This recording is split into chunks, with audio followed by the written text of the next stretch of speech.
இந்த வாரம் வர 7th ஜூன் அன்னைக்கு 3 வெபினார்ஸ் உங்களுக்காக காத்துட்டு இருக்கு. காலையில 11 மணிக்கு இந்தியன் டைம்ல smart insurance planning for every stage of life. அதை தொடர்ந்து 1:30 மணிக்கு NIO vs mutual fund invest in the best winner. சாயங்காலம் 4 மணிக்கு decoding the RBI monetary policy.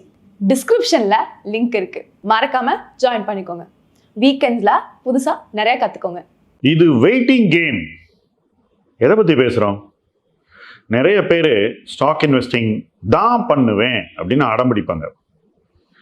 அப்போது ஸ்டாக் இன்வெஸ்டிங் தான் பண்ணுவேன்னு அடம் பிடிப்பவர்களுக்கு அந்த ஸ்டாக் இன்வெஸ்டிங்கை எப்படி பெஸ்ட்டாக பண்ணணும் அப்படின்ற ஒரு புரிதல் ரொம்ப ரொம்ப அவசியம். இப்போ நம்ம மோசமாக இருக்கக்கூடிய கம்பெனியை வாங்குறத நீங்கள் பண்ணலைன்னே ஃபஸ்ட்டு அசியூம் பண்ணுவாங்க. ஃபஸ்ட்டு நம்ம என்ன அசியூம் பண்ண போகிறோம்னாக்கா, நீங்கள் கிரேட் ஸ்டாக்ஸ் மட்டும்தான் வாங்கக்கூடிய ஒரு இன்வெஸ்டர் அப்படின்னே வச்சுக்குவோம்.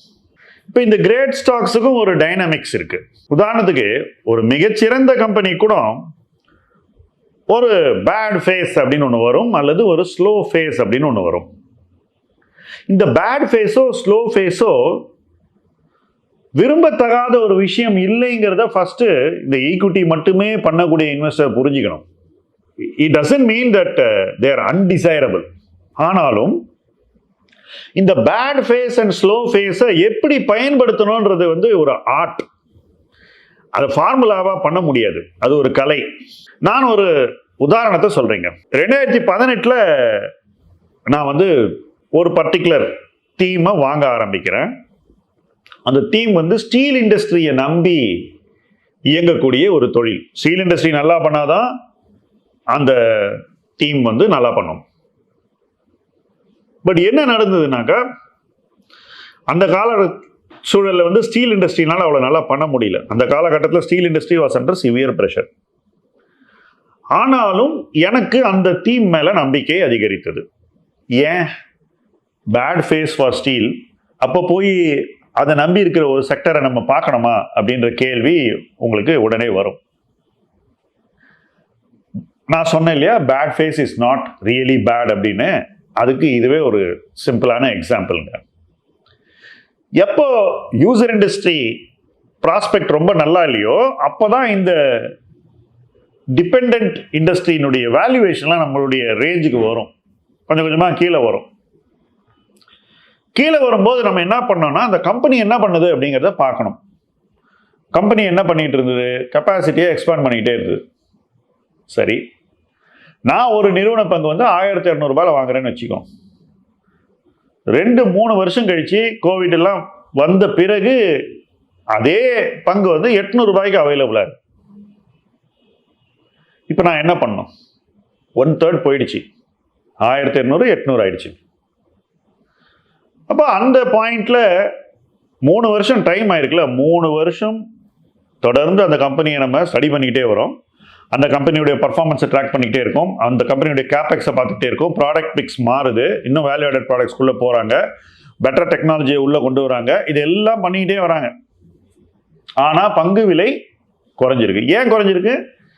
ஒரு குறிப்பிட்ட 2 குவார்ட்டர்ஸில் ப்ராஃபிட் மார்ஜின் ஷிங்க் ஆயிடுச்சு. ரொம்ப ப்ரெஷரு, விலையை குறைச்சி விற்க வேண்டிய ஒரு சூழ்நிலை, இதெல்லாம் நடக்குது. இப்போ அந்த இடத்துல நம்ம இண்டஸ்ட்ரியை வாட்ச் பண்ணிகிட்டே வரோம். இண்டஸ்ட்ரியில் என்ன நடக்குதுன்னு. அந்த சூழலில் இண்டஸ்ட்ரியில் ஒரு பெரிய பிளேயர் இன்னொரு பெரிய பிளேயரை வாங்குறாங்க. அப்போ என்ன ஆகுதுன்னா, இண்டஸ்ட்ரி கன்சாலிடேட் ஆகுது. அப்போ என்ன ஆகுது? 1 பிளேயர் லெஸ் இந்த இண்டஸ்ட்ரி. ஸோ இந்த பெரிய பிளேயர் M&A பண்ண உடனே மார்க்கெட் என்ன நினைக்குதுன்னா, இந்த பெரிய பிளேயர் தான் நல்லா பண்ணுவான் அப்படின்னு சொல்லிட்டு மறுபடியும் அவன் பக்கம் மார்க்கெட்டு போகுது. அப்போ இந்த ஸ்டாக்கினுடைய மதிப்பு மேலும் ஒரு அழுத்தத்தை சந்திக்குது. அதே இடத்துல இருக்கு, பட் செல்லிங் ப்ரெஷர் இருக்கு. நிறைய பேர் விற்க முன் வராங்க. இப்போ பாருங்க, 3 வருஷம் போயிடுச்சு. 3 வருஷம் கழிச்சு இதெல்லாம் நடக்குது. இதுக்கப்புறம் என்ன நடக்குது? கம்பெனி கண்டினியூஸாக இன்வெஸ்ட் பண்ணிட்டே இருக்கான். அவன் இதை பற்றிலாம் கவலையே படலை, கேபெக்ஸ் போட்டுக்கிட்டே இருக்கான்.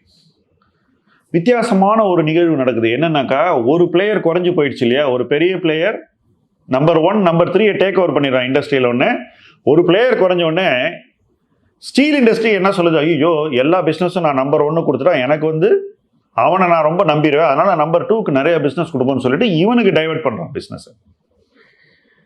ஸோ இவன் கெப்பாசிட்டியை போட்டு வச்சுக்கிட்டு இருக்கான். வேல்யூ ஆடட் ப்ராடக்ட்ஸ் நிறைய இன்ட்ரடியூஸ் பண்ணுறான். இண்டஸ்ட்ரி கன்சால்டேட் ஆகுது. இவன் வந்து இன்னொரு கம்பெனியை வாங்குறதுக்கு பதிலாக அவனுடைய கெப்பாசிட்டியை பில்டப் பண்ணதுனால இவனுக்கு நிறைய ஆர்டர்ஸை எல்லாரும் மாற்றி கொடுக்குறாங்க. இப்போ இந்த பாயிண்ட்லேருந்து ஆப்ரேட்டிங் லெவரேஜ் வருது. நான் சொன்னே 2 குவார்டர் மார்ஜின் ஷிங்க் ஆச்சுன்னு, அதுதான் பாட்டம். அந்த பாட்டம் நடக்கும்போது நம்ம போய் வாங்கணும். ஸோ அதுதான் பண்ணோம். ஸோ இது வந்து ஒரு 3-4 இயர் ஜேர்னிங்க. முதல்ல வாங்கினதுலேருந்து அதே விஷயத்தை இன்னும் அடித்து வாங்குறது வரைக்கும் 4 இயர் ஜேர்னி. இந்த 4 இயர் ஜேர்னியில் ரிட்டர்னே கிடையாது. -33%. -33% இருக்கும்போது நீங்கள் வந்து என்ன பண்ணுறீங்கன்னாக்கா உங்கள் பொசிஷனை டபுள் அப் பண்ணுறீங்க. அப்பப்போ வாங்குறது இல்லை, அந்த பாயிண்ட்ல வாங்குறது. இப்படித்தான் ஈக்விட்டி இன்வெஸ்டிங் பண்ணணுன்றது என்னுடைய கருத்து. டெய்லி யூடியூப் பார்த்து நாளை காத்தால எந்த ஷேர் வாங்கலான்னு பார்க்கறது என்னை பொறுத்த வரைக்கும் ஈக்விட்டி இன்வெஸ்டிங் பண்ணுற வழிமுறை இல்லை. எனக்கு அந்த வழிமுறைகள்லாம் கொஞ்சமும் நம்பிக்கை இல்லை. ஏன்னா நான் வந்து என்னுடைய வளர்ச்சிக்கு அந்த மாதிரி விஷயங்களை செய்யாத இருந்தது தான் காரணம் நான் நம்புறேன். ஸோ இந்த பாயிண்ட்ல நம்ம கன்விக்ஷன் பீக்ல இருக்கணும். எப்போ -33% இருக்கும்போது, மார்க்கெட்ல பெசிமிசம் பீக்ல இருக்கும்போது, அந்த கம்பெனி எல்லா விஷயத்தையும் சரியா பண்ணிட்டு இருக்கும்போது நீங்க கம்பெனியை நம்பணும். அப்போ அந்த நம்பகத்தன்மையை நாம வந்து எப்படி வளர்த்துக்கிறது? கம்பெனி நம்மகிட்ட வந்து சொல்லாது எதுவுமே. இந்த கம்பெனி எல்லாம் வந்து யாரையும் மீட் பண்ணி யாரோடையும் போய் உட்காந்து வீடியோ போடுற கம்பெனி இல்லை. இது வந்து குவைட்டா இருக்கிற கம்பெனி. குவைட்டா இருக்கிற கம்பெனி என்ன பண்ண போகுதுங்கிறது அந்த கம்பெனியுடைய குளோபல் கமெண்ட்ரியில போய் நம்ம படிக்கணும். அப்போ கம்பெனியுடைய குளோபல் நரேட்டிவ் என்ன, அதே போல கம்பெனியுடைய காம்படிட்டரோட குளோபல் நரேட்டிவ் என்ன. ஸோ என்ன ஆயிடுது, நம்ம ரிசர்ச் வந்து இந்தியாவை கடந்து உலக நாட்டில் நடக்கக்கூடிய விஷயங்களை போய் நம்ம பார்க்க ஆரம்பிச்சிடும். ஒரு ஈக்விட்டி இன்வெஸ்டர் வந்து எந்த அளவுக்கு தன்னை பக்குவப்படுத்திக் கொள்ள வேண்டும், எந்த அளவுக்கு தன்னுடைய புரிதலை வளர்த்துக் கொள்ள வேண்டும், எந்த அளவுக்கு தன்னுடைய பொறுமையை அவங்க வந்து தக்க வைத்துக் கொள்ள வேண்டும், எப்போ இதையெல்லாம் ஒன்றா கொண்டு வந்து ஒரு டெசிஷன் ஆகுறதுங்கிறது தான் இந்த மார்க்கெட்டில் நம்ம எல்லாருக்குமே இருக்கக்கூடிய பெரிய சவால். அதனால தான் இது ஒரு ரொம்ப கடினமான ஆட்டம், ஸ்லோ கேம் ஆஃப் பேஷன்ஸ் நம்ம சொல்லிட்டு இருக்கோம். பட் லாஸ்ட் 3-4 இயர்ஸ்ல இது T20 மாதிரி போச்சு. நெக்ஸ்ட் 2-3 இயர்ஸ்ல இது டெஸ்ட் கிரிக்கெட் ஆகும்போது T20 மாதிரி பேட் பண்ணா என்ன ஆகுன்றதை நீங்க புரிஞ்சுக்கலாம். நிறைய பேர் ஒரு ஸ்டாக்கை பத்தின ஒரு அட்வர்ஸ் ஒப்பீனியனையே ஜீரணம் பண்ணக்கூடிய இடத்துல இல்லைங்கிறதா என்னுடைய அப்சர்வேஷன். ஃப்ராங்கா சொல்றீங்க, நீங்க வச்சிருக்க ஸ்டாக்கை பத்தி உங்களுக்கு ஒரு கிரிட்டிக்கல் வியூவை ஜீரணம் பண்ணக்கூடிய ஒரு மனநிலை இல்லைன்னா நீங்க ஈக்விட்டி இன்வெஸ்டிங் செய்யக்கூடாதுன்றது என்னுடைய கருத்து. as simple as that.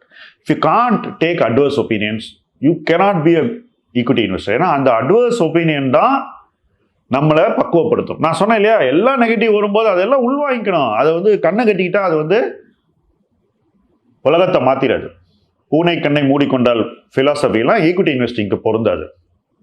So you have to keep your eyes white open and C என்ன நடக்குது. ஓ, இது நெகட்டிவா, ரைட், இந்த நெகட்டிவை நான் எப்படி புரிஞ்சுக்கணும், இந்த நெகட்டிவ்லேருந்து எப்படி இந்த கம்பெனி பாசிட்டிவ் போகும், என்னெல்லாம் நடக்கணும், எது நடந்தால் இந்த கம்பெனி அடுத்த கட்டத்தை நோக்கி போகும்ன்ற அளவுக்கு நீங்கள் வந்து உங்கள் பொறுமையை சேனல் பண்ணணும், உங்கள் எனர்ஜிஸை சேனல் பண்ணணும். கோவம்லாம் பட்டு யூஸே கிடையாது. நான் ஒரு நல்ல எக்ஸாம்பிள் சொன்னேன். வேற company can actually come out in 5-6 years and then come on tops.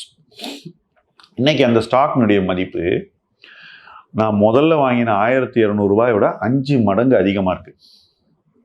But the journey is not a easy journey. அந்த நம்பர் 1 நம்பர் 3 வாங்கின போது என்னை பார்த்து எத்தனை அனலிஸ்ட் சிரிச்சாங்கன்னு எனக்கு தெரியும். அந்த விஷயங்களையும் நீங்க வந்து பொறுத்துக்கணும். நீங்க வந்து எல்லாத்தையும் you have to take it in your straight. இதெல்லாம் செய்ய ரெடியா இருந்தால் தான் ஈக்விட்டி இன்வெஸ்டிங்ல நம்ம மீனிங்ஃபுல்லாக ஏதாவது இம்பாக்ட் பண்ண முடியும். இது ஈகோவை காட்டுற இடம் இல்லை. என்ன சார் இப்படி சொல்றீங்க, அவங்கவுங்க நான் இதை வாங்கினா ஏறி போச்சுன்னு சொல்லிக்கிட்டே இருக்காங்களேனாக்கா, அவங்க எதுக்காக ஒரு ஈக்விட்டி இன்வெஸ்டரா வாழறாங்கிற கேள்வியை நீங்க தான் வந்து உங்களை கேட்டுக்கணும். பேசிக்கலி அந்த மாதிரி கேட்கறது வந்து உங்களுக்கு நல்லது. அவங்க எப்படி வேணா இருந்துட்டு போட்டோம். But you have to understand நீங்க எப்படி இருக்கணுங்கிறது. நீங்க அப்படி இருக்கக்கூடாதுன்னே உங்களுக்கு தெரியலன்னு வச்சுக்கோங்களேன், அது உங்களுக்கு ஒரு ட்ராஜடி. அந்த மாதிரியான ஒரு ட்ராஜிக்கான இன்வெஸ்ட்மெண்ட் அனுபவம் எந்த ஈக்விட்டி இன்வெஸ்டருக்கும் வரக்கூடாது அப்படின்றது என்னுடைய கருத்து. ஏன்னா எல்லாராலையும் இதையெல்லாம் சகித்து கொள்ளக்கூடிய ஒரு மனப்பக்குவத்தை வளர்த்து கொள்வது என்பது சாத்தியமில்லை. ஏன்னா ஏற்கனவே உங்க ஒர்க் லைஃப்ல, உங்களுடைய பிஸ்னஸ்ல, உங்களுடைய வேலையில உங்களுடைய ஃபேமிலி சர்க்கம்ஸ்டான்ஸில் எத்தனையோ ப்ரெஷர்ஸ் உங்களுக்கு இருக்கும். அதுக்கெல்லாம் மேலே இந்த ப்ரெஷரை ஏற்றி வச்சுக்கிட்டு இதை டெய்லி நீங்கள் போராடணும்னு நீங்கள் நினச்சிங்கன்னாக்கா அதற்கான ஒரு மைண்ட் செட்டையும் அதற்கான ஒரு பேண்ட்விட்டையும் நீங்கள் வளர்த்துக்கணும். It's not a easy game.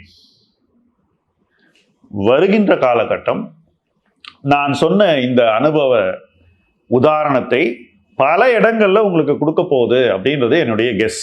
அதனால தான் இந்த வீடியோவை இந்த நேரத்தில் நான் போடுறேன். இப்போ இதுலேருந்து நீங்கள் அந்த ஐடியாவில் வெற்றி பெற முடியுமானா சில ஐடியாஸில் வெற்றி பெற முடியலாம். எல்லா ஐடியாஸ்லையும் நீங்கள் வெற்றி பெறுவீங்கன்னு நீங்கள் அசம் பண்ண முடியாது. எந்த ஐடியாவில் வந்து வெற்றி பெறுவது ரொம்ப கடினமோ அந்த இடத்துல நீங்கள் வெளியே வரணும். எந்த ஐடியாவில் வெற்றி பெறுவதற்கு ஃபேர் ஆப்பர்ச்சுனிட்டி இருக்கோ அந்த ஐடியாவில் நீங்கள் நீடிக்கணும். அந்த இடத்துல மறுபடியும் ஒரு பாயிண்ட் ஆஃப் பீக் பெசிமிசம் வரும்போது கொஞ்சம் பணத்தை போடணும். எல்லா நேரத்திலையும் பணத்தை போடுறது அப்படிங்கிற அந்த ஒரு பிலாசபியை நீங்கள் டெஃபினட்டாக கைவிட வேண்டும். ஏன்னா ஸ்டாக்ல எப்போ பேட் நியூஸ் வந்துருச்சோ அந்த பேட் நியூஸ் விலகக்கூடிய நேரத்தில் மறுபடியும் நீங்கள் போய் மேலும் பணம் போடுறதா பெட்டர். அந்த பேட் நியூஸ் அதிகரிக்கிற காலகட்டத்தில் நீங்கள் பணத்தை போட்டீங்கன்னாக்கா சம்டைம்ஸ் அந்த பேட் நியூஸை விட்டு கம்பெனி வெளியே வருவதற்கு 10 வருஷம் ஆச்சுன்னா உங்கள் போர்ட்ஃபோலியோ அதன் விலையை கொடுக்கும். என்னை பொறுத்த வரைக்கும் ஒரு ஈக்விட்டி இன்வெஸ்டருடைய போர்ட்ஃபோலியோ அந்த விலையை கொடுக்கக்கூடாது என்பது என்னுடைய கருத்து. ஏன்னா நமக்கு அவ்வளவு பணமும் கிடையாது, நிதி ஆதாரம் கிடையாது, கேபிட்டல் ப்ரொடியூஸ் பண்ண முடியாது. நம்ம கேபிட்டல் லிமிடெட் கேபிட்டல் எப்படி ஒரு பெட்டர் பிளேஸுக்கு கொண்டு போகிறதுங்கிறதா நம்முடைய நோக்கமாக இருக்கிறது. அந்த நோக்கம் நிறைவேற வேண்டும் என்றால் நாம இதை ஈகோயிஸ்டிக்காக பண்ணக்கூடாதுன்றதான் என்னுடைய கருத்து. இப்போ இந்த கருத்தை இந்த விதமாக சொல்றது ஒரு வழி, ஸ்ட்ராங்காக சொல்றது இன்னொரு வழி. கருத்தை எப்படி சொன்னா என்னங்க, அந்த கருத்து உண்மை. அந்த உண்மையை புரிந்து கொண்டால் நீங்கள் ஒரு பெட்டர் பிளேஸுக்கு போயிடுவீங்க. அந்த இடத்தை நோக்கி இணைந்து பயணிப்போம். முதலீட்டு களம் உங்கள் களம். நன்றி.